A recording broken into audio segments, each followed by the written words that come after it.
قیامت تک کے لیے مدینہ میں اس کا مسکن بنا دیا.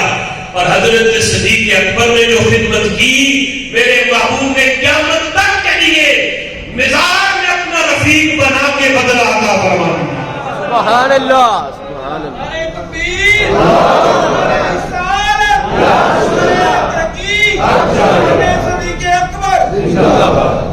اس نے تھوڑی سی کی تو اتنا بڑا انعام.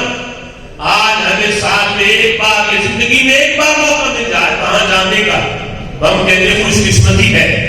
تو کیا قسمت پائی اس کبوتری نے اور پھر اس کی نسل نے کہ ہمیشہ کے لیے انہیں مسکن ملا.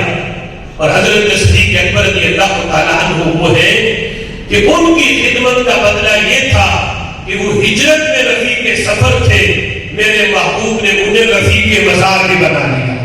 اور پھر بکری نے جو جانا تھا نا مکاشفۃ القلوب کے اندر یہ اولیاء کا یعنی یہ فرمانا گرچہ ریشم کا کیڑا جو ریشم تیار کرتا وہ بڑا قیمتی اور بڑا عمدہ ہوتا ہے لیکن اولیاء کہتے ہیں صوفیاء کہ ریشم کے اندر بھی وہ حسن نہیں تھا جو اس جالے میں تھا جو بکری نے گائے کے منہ پہ تنا تھا.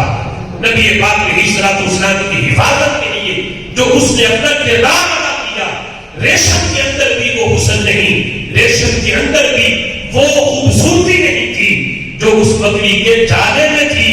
جو نبی پاک علیہ الصلوۃ والسلام کی خدمت کی وجہ سے اس بکری نے اپنا کردار غار ثور کے منہ پہ ادا کیا تھا. حضرت صدیق اکبر رضی اللہ تعالیٰ عنہ نے جس وقت اپنا وہ بدن پہ جو کپڑا تھا اسے اتار کے غار کے جتنے سوراخ تھے ان کو بند کیا تو میرے محبوب علیہ السلام نے جس وقت غار کے سوراخوں کو بند کر کے باہر نکلے تو بدن پہ کپڑا کوئی نہیں تھا, یعنی سجر تو چھپا تھا لیکن اوپر قمیض نہیں تھی اور نہ دستار تھی. پوچھا کہ ابو بکر تمہارا کپڑا کہاں گیا؟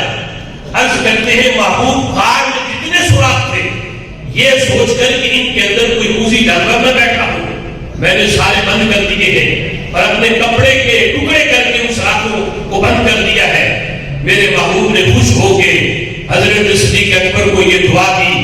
فرمایا ابو بکر صرف دنیا میں ہی اللہ تمہاری مجھے معیت نہ دے, میں تو یہ دعا کرتا ہوں اللہم اجعل ابا بکر معی فی درجتی یوم القیامہ کہ قیامت کے دن جنت میں بھی اے اللہ ابو بکر کو میرا ساتھ عطا فرما. صرف دنیا میں ہی نہیں, سفر میں ہی نہیں, حضر میں ہی نہیں, صرف نظام میں ہی نہیں. اے ابو بکر میری دعا ہے اللہ تعالیٰ تجھے جنت میں بھی میری معیت عطا فرما.